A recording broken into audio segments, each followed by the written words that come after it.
This is an overlapping sets question, so as usual, we'll use a Carroll diagram to solve. So you're going to have your facts, no facts, total, laser, no laser, total. And we know that the total number of people in the population is 50. We want to know how many are in the neither nor cell. So how many own neither a fax machine nor a laser printer.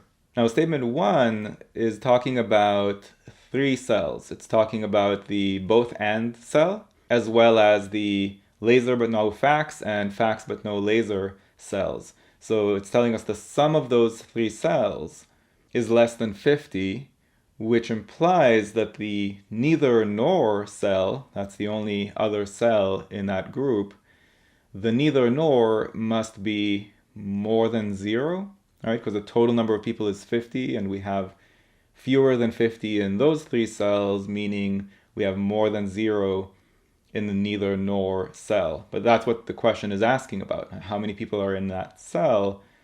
Statement 1 just eliminates one possibility. Statement 1 tells us it's not 0.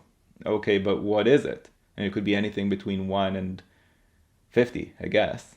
So statement 1 is not sufficient on its own, and we can go ahead and eliminate A and D. Statement 2 on its own just tells us how many people are in the both and cell. So the both and cell has 15, and the total is 50. What does that mean for the neither nor cell?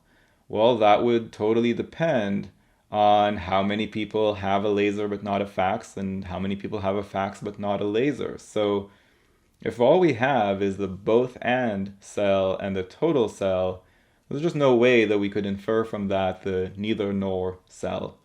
So we can go ahead and eliminate answer choice B.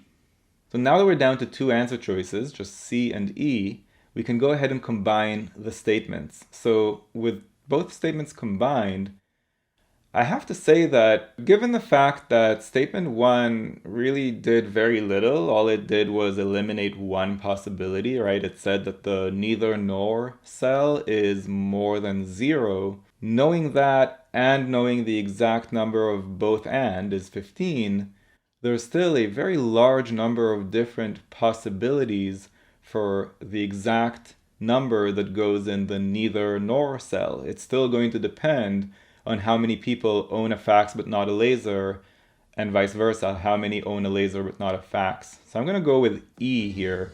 Even when we combine these 2 statements, there's just no way to pinpoint exactly how many people have neither laser nor fax. If you found this video useful, go to quantreasoning.com for a lot more where that came from.